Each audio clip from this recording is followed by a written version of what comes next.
ออกทุกคน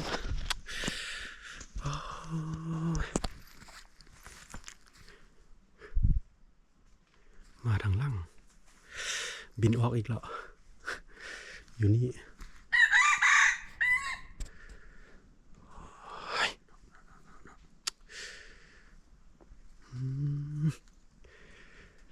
ตอนนี้กลับมาอีหอดส่วนแล้วทุกคนลิเสียดายขนาดมามอโพดมันบริยินเนาะอาลีเห็นแล้วไก่ปลาไก่ต่ออาลีเงียงใส่นะ อาลีปินไปเบิ่งไก่ต่ออาลีเนาะแบบว่าลีลามันนะมันแบบกระดองกระแดงกระดองกระแดงมาลองทองแกงสินะเราวันนี้อาลีก็พยายามเบิ่งไก่ตัวนี้มันคือว่าซิเซยเราวันนั้นเราเพราะว่ามันลิบห้วยเนี่ยเนาะมันเป็นห้วยแห้งเนี่ยมันเป็นห้วยแห้งมันลิบห้วยเราไก่ต่ออาลีมันบ่เห็นเลยอาลีก็เบิ่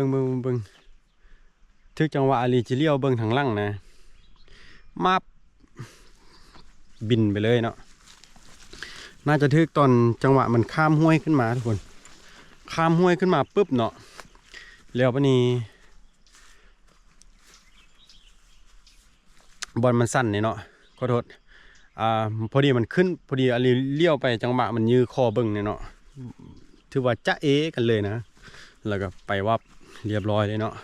อาลีก็กลับมาเลยทุกคนอาลีบ่ไปคอนซ่องหรอกเพราะว่าได้ยินเสียงเขาเจ้าโป้งล่างอย่างนั้นเนาะ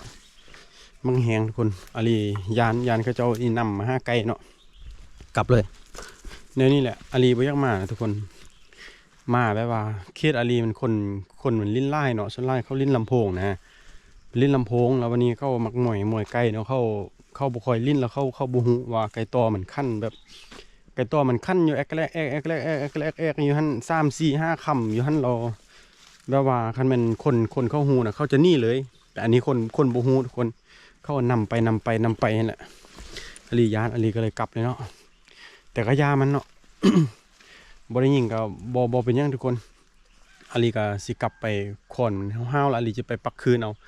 เพราะว่ามันแบบจีวันได้ว่าทุกคนอาลีเอาพ่อมันไปแล้วมันโบกาตีนะ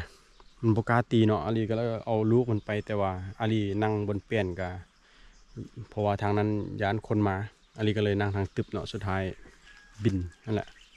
โอเคเนาะแล้วก็อย่าลืมกดไลค์กดแชร์ติดตามอาลีไว้เด้อพี่น้องอย่าลืมคอมเมนต์เป็นกำลังใจเนาะอาลีกับป้อไปบักใกล้ๆทุกคนขึ้นภูก้อยหอดเนาะเสียดายมาว่าไว้บ่ได้ซ้ำสบายดีขอบใจไล่พี่น้อง